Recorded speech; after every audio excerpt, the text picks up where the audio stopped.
Welcome to Post-Conventional Psychology, a show that features diverse perspectives on the practice and profession of psychology, both locally as well as internationally.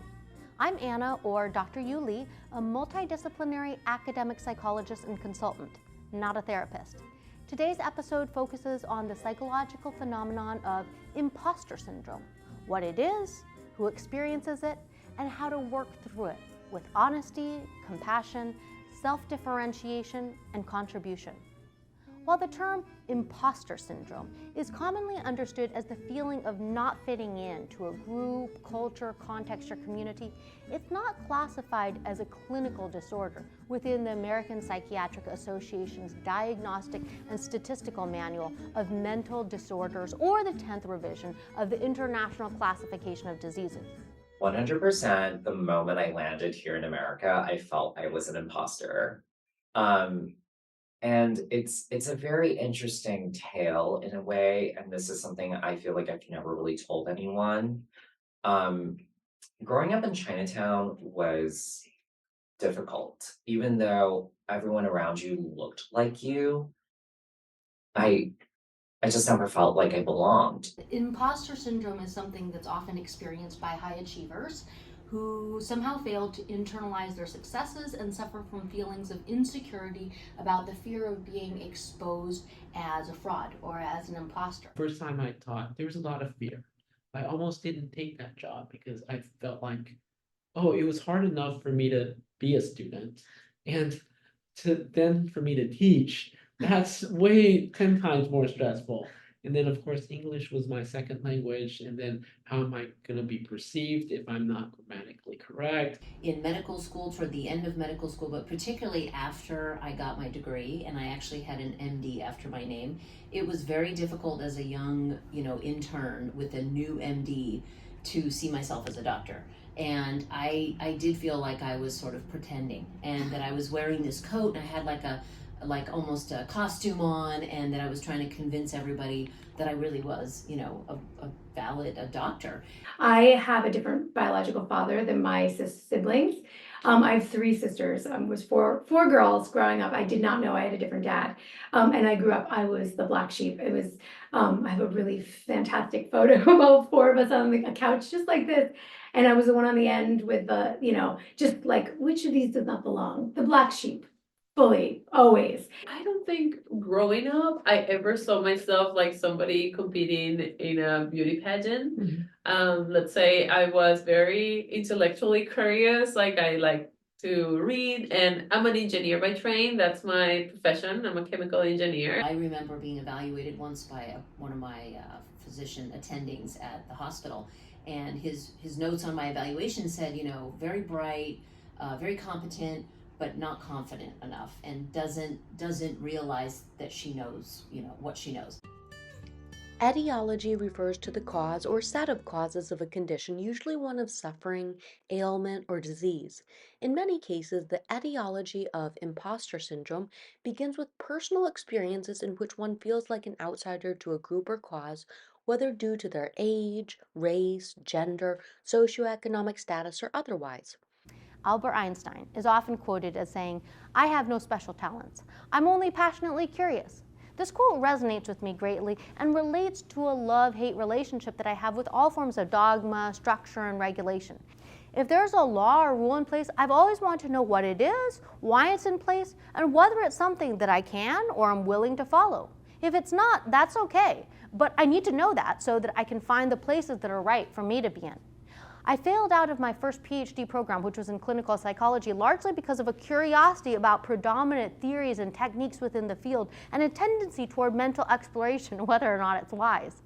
Ironically, it was with self-doubt, fear, and a huge set of questions about my eventual work in mental health that I returned to the university many years later, asking for senior perspectives on the meaning of good, how to be good, and how to be better.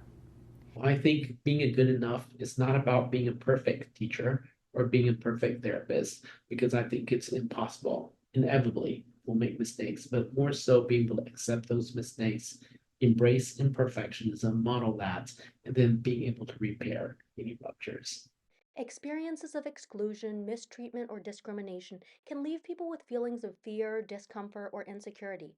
It was actually my experience seeking to enter the field of clinical psychology, failing out, and experiencing subsequent and perhaps inevitable feelings of turmoil, fear, and doubt about pretty much all of my work, which caused me to focus this episode on imposter syndrome, not just because it's something that's miserable, crippling, and in some cases dangerous when it affects providers serving members of the general public, but because in some cases it's an experience that helps people to grow stronger, learn to self differentiate, and develop invaluable skills which they can use to support others.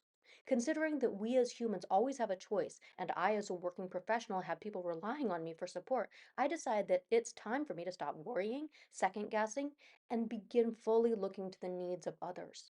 Since the services that I provide are largely guided by ethical codes set by the American Medical Association and the American Counseling Association, but my work is not regulated by any organizational or licensing board. The Code of Ethics and Standards for Appropriate Conduct that govern my practice are listed on my website. They're unique to the services that I provide, and they're not reflective or representative of any of the providers or service organizations that I consult, collaborate, or affiliate with. One of the things that I've learned through years of mental exploration and struggles to find my own professional voice is that there will always be critics, people who, whether willfully or unintentionally, refuse to treat others with justice, dignity, or inclusivity. For me, this is a part of what lies at the root cause of imposter syndrome or the etiology of this uncomfortable state of affairs. Put more simply, in many ways, there will always be people who refuse to see, receive, or be respectful or inclusive toward the presence, perspectives, or voices of others. When this happens to people who really care about being accepted, it can set off or exacerbate any existent feelings of unworthiness or outsiderness. I was 7 years old when we immigrated to the United States, and it was my first time on an airplane ever in my life. And we flew Cathay Pacific. I think I was kind of in shock. I think I remember commenting to my mom, like just by peering through the window on the airplane, that why are we flying somewhere that is like a village? Like, I literally said that. I was like, it looks so rural. Like, because I couldn't see any skyscrapers, I couldn't see any, tall buildings. That was my first moment knowing that I was leaving my home country for somewhere entirely different.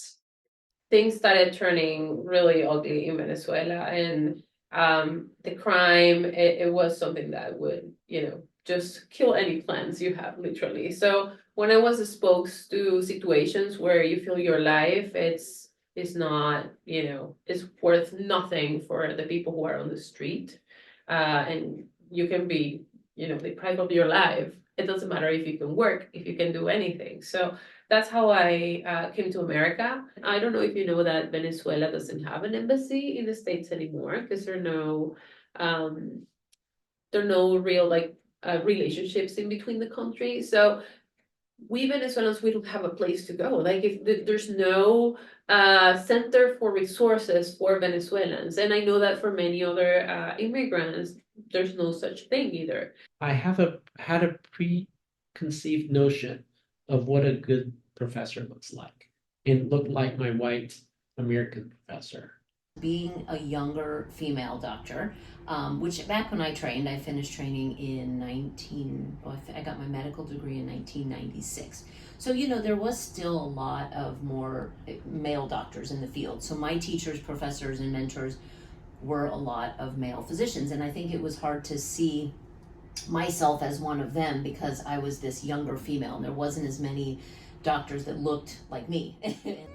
While filming this show, I, as the co-producer, spend a lot of time grappling over my past, wondering what circles I fit in, whether I am fully authentic in my current work, and whether I personally should find therapy for my own versions of imposterism and all the roles that I hold in life, most specifically with regard to my work in private practice.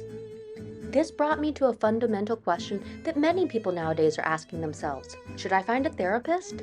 This is a very interesting question, and for me it's particularly fascinating because while I am often very open to and indeed almost desperate for mental health support, I absolutely hate being evaluated or judged by people who have little to no knowledge, understanding, or insight into my personal background, psychology, or systems of ethics. This is an issue that I see in many people who have issues with trust, as it creates barriers in their willingness to find, rely on, and believe in the intentions of people with supposed mental health expertise. Ironically, while I and many others are acutely aware of our fear or distrust of evaluation, I don't know how many people question the extent to which moral evaluations can be helpful or beneficial in clinical settings. In my PhD dissertation research, I explored not only the etiology, the cause, but also the teleology or purpose of moral evaluations of patient behaviors. In lay talk, this research basically looks at the drivers or origins of moral evaluations among clinicians, as well as the way that they affect clinicians' interactions with their patients, commonly known as bedside manner. For me, this was a fascinating intellectual journey of exploration that brought me into hospitals, clinics, retention centers, and private practices in China, France, the United States, and many other countries. It yielded results that changed my concepts about the appropriateness and utility of moral judgments in clinical settings.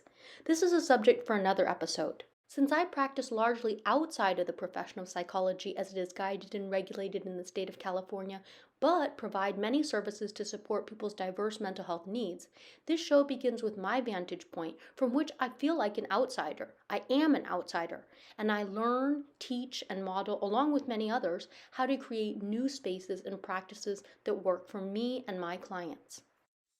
Your work is regulated by the laws and rules that govern the practice and profession of psychology. If you were to branch off and do coaching and do something that is, or consulting, where you really set the standards and the rules of your practice and your personal ethics govern your practice, as opposed to maybe external standards that you were taught in school or by the licensing board of California, where would your personal sense of ethics take you?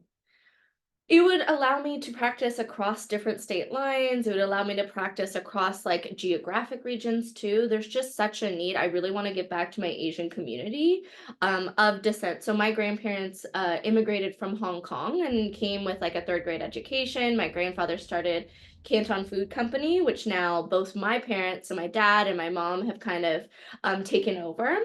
And so basically, what I noticed from them is how difficult it was to even access or understand that mental health was such a thing.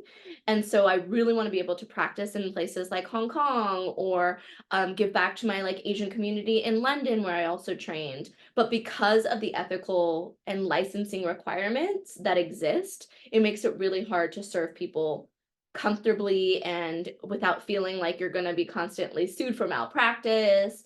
It just feels a lot riskier. One of the things that inspired me to co-produce this show was ambiguity, discourse, and controversy, particularly among academics and clinicians, over what is mentally helpful or therapeutic to members of the general public, as well as to explore that very interesting question from different angles, including and specifically focusing on the ethics of mental health care providers themselves. This brings me to one of the challenges that people face when seeking to access affordable mental health care, particularly from skilled practitioners in private practice. If people are uncertain of what services they want or need, who is to stop a private provider from recommending the most expensive, lengthy, or personally familiar service just for the sake of the provider's own ease, comfort, or financial well being?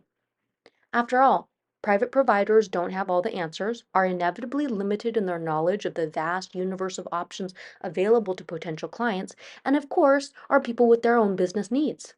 What makes providers' limitations especially serious is that people seeking mental health support are often already in a vulnerable position and, as such, are often in a place of particular willingness or vulnerability to providers' suggestions or advice. In order to account for and balance out health providers' personal biases and tendencies to recommend what they're simply most familiar with or can be most highly compensated for, I propose including therapy readiness questions when meeting people seeking mental health support to help assess whether traditional talk therapy is something that clients might find helpful as opposed to or in addition to any range of other engagements, including spending time outdoors, with animals, on community projects, or on personal projects for cultivating or sharing enjoyment, meaning, or hope. In my personal practice, I tend to ask people seeking support, well, what do you personally find therapeutic? Is it hiking, music, cats, food, boxing, prayer? Maybe you do just need to talk and process, and if so, that's wonderful. Some people have a very insular or limited concept of what therapy is, and they find it personally helpful to abide by that structured understanding of the concept. As for me personally, I enjoy the quote, chocolate is cheaper than therapy, and you don't need an appointment, but would personally modify it to indicate that chocolate is actually in and of itself a form of therapy, and in some cases, it truly is the best kind. For the last couple years, my primary form of therapy has been taking care of other people, primarily my brothers. With everything we've learned about the different kinds of therapies, like music therapy or like, I don't know, like take a walk outside therapy, like, you know what I mean? I have 4 cats of my own at home. I do really love having pets in general. I think pets are very healthy for people's, well-being, for their physical and mental health. How do you feel about the concept that there may be some redeeming or beneficial elements to having imposter syndrome? Yeah, I was thinking about that question. I tried to ponder what would be a positive. And I can say the only thing that I think sometimes is perceived positively is there is some humility that comes with that not feeling overly confident and arrogant about your abilities. That a lot of my patients even now will recognize that because I don't come off to them as someone who's, this sort of paternalistic attitude we have in medicine, which is very much you talk down to a patient. I tend to feel that I'm just as human as they are. I make mistakes, I'm not perfect, and we can have a real conversation. And they tell me often, oh, you're just, you're a real person, and I love that. And I think, not that that's, the imposter syndrome per se, but just having some humility in that, you don't always know everything, because you can be overly confident and again come off as arrogant, I think, in medicine. And so my patients seem to appreciate that approach, and as long as there is still confidence in your decisions and your knowledge, but I think that element of being a little humble, patients do appreciate that aspect, and me not feeling like I'm this fancy doctor that's up here, I think that's helped in that sense. So there are some positives, I guess, from that. Overcoming imposter syndrome through self differentiation, anchoring, and contribution. In business or in a beauty contest, everybody's looking at you, and everybody is probably looking at you and your defects and how you compare to this other one that's here. And if you open a store, there is a coffee on the other side of the street that is doing this or that better than you, and maybe they have more money or they have more resources, or so you start to compare yourself with others, either in business or personally, and that starts creating doubt, and that starts creating, so if you don't handle it properly and you don't have a mindset where you're like, okay, so I'll look at her or I'll look at this other business and I'll see, yeah, they're doing this right. So how can I, with the resources that I have, not try to become that, because you want to keep your essence and be yourself, but you can learn from what they're doing right. And then you see your weaknesses and you say, can I overcome this? Can I change this? Do I have the resources for this? And then that means, well, maybe this is something that I can fix, right? But I'm going to use these other tools and these other resources to be better or to advance in my own path. So I think that's, in general, like my mental health kind of like anchor has been that, like thinking, I am unique and that has a value. I had a preconceived notion of what a good professor looks like. It looked like my white American professor. And to realize that I'm not them. And the way I teach won't be like them. I won't speak perfect English like them. I have my own style. And to accept that and to allow me to just be me. And I think that took away a lot of the anxiety and just allowed me to more focus on the content, focus on the students, focus on their learning. If I try to embrace myself and what I have and what I can bring of value and how my being different, it's my actual sword to fight in the world. That's exactly what would help me propel my business or, do a good thing in a beauty pageant. There's always going to be this voice inside your head that's going to doubt you, that's going to sometimes maybe consume you in those moments when you're in thrash. I love that word, thrash. A great artist friend of mine, Melissa Wang, gave me that term. She told me, I think right now what you're going through is you're in thrash. There's so much uncertainty. And I love how that kind of correlates with imposter syndrome. Because when you're in those moments of fury or you're in those moments of anxiety and not exactly knowing where life is going, just anchor yourself. Do your best to find the anchor. Having mental, emotional, and spiritual anchors is indeed critical to human health and well-being. As such, much of my work involves exploring individual senses of morality and ethics, particularly as they correspond with lived thoughts, actions, and intended behaviors. When people say that they prefer not to take a moral stance on issues, I often encourage them to, in order to help them find anchors which they can use to clarify their course. Can I do a test on you so that you test your own morals according? Yes, Okay. please. Yeah. So I'm gonna explain it to you. Okay. So this is the last thing we're gonna do. So. Yeah, no worries. So This is gonna be a fun one. I this is really, gonna be a fun one. okay, So if you have any questions about your morals, yeah, I mean, if you want, I can give you the Bible, I can give you the Quran, okay. I can give you a comic book, Oh. but let me give you something from Okay. psychology. Okay.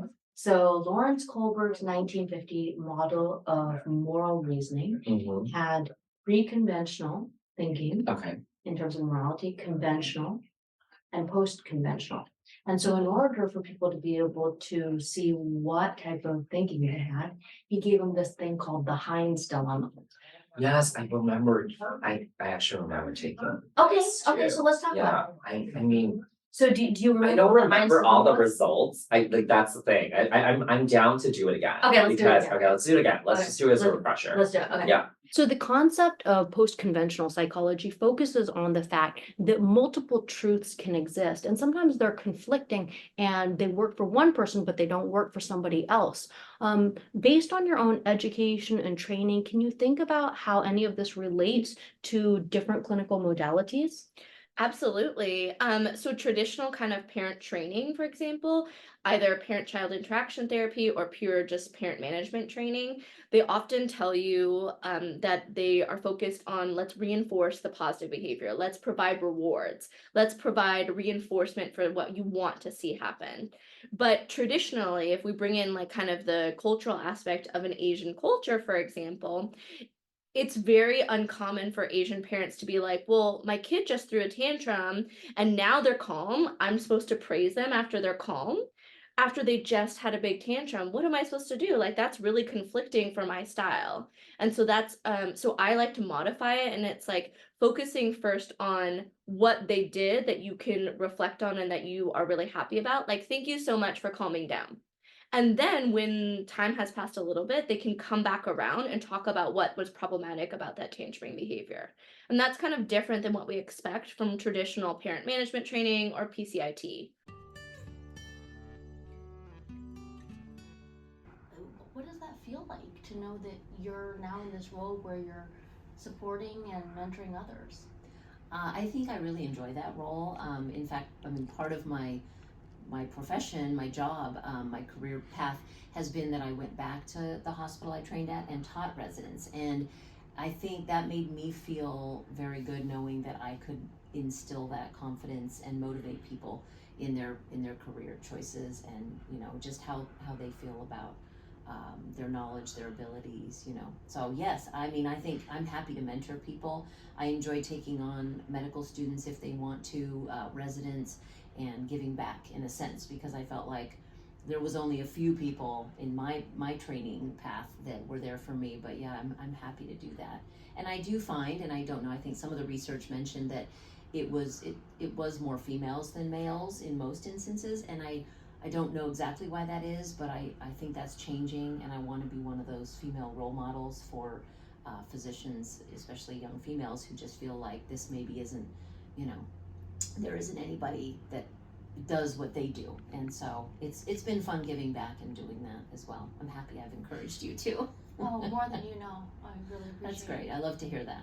Thank you for taking the time to watch Post-Conventional Psychology, a show that focuses on the practice and profession of psychology, both internationally as well as locally in Southern California and Pasadena, California, the home location of my private practice, Concierge Mental Health. Music for this show was generously provided by Deco Entertainment. Filming was captured in Pasadena Media's television studio, and content is aired on Pasadena Media's Arroyo channel. Editing and production support were provided, or rather generously facilitated, by my adopted cats and muses, Gigi and Agnes. If you have a story or interesting perspective that you would like to see or have featured on Post-Conventional Psychology, please do not hesitate to reach out to me, the co-producer and director of the show, through my contact information that you may find on my website at annayulee.com or on social media at AnnaYulee, The creation of this community access production was funded in part by sales of my Fuzzy-Brained Emotions chart, available for wholesale purchase nationwide and for individual purchase in the Pasadena-based office of Concierge Mental Health. The posters based on emotions include in James Russell's 1980 circumplex model of affect, designed during my years in graduate school, and based on the face of my shelter cat Agnes, who is eponymously named after Agnes Meyer Driscoll, a female cryptoanalyst who supported the United States through its first 2 world wars. It is available in 13 languages and used internationally as an icebreaker, conversation starter, and tool for encouraging healthy discussions about sometimes difficult feelings. Post-Conventional Psychology airs on the Arroyo channel on Pasadena Media, a 501c3 nonprofit corporation committed to fostering engaging and profitable dialogue between diverse voices from Pasadena's educational, civic, and community-based organizations and entities.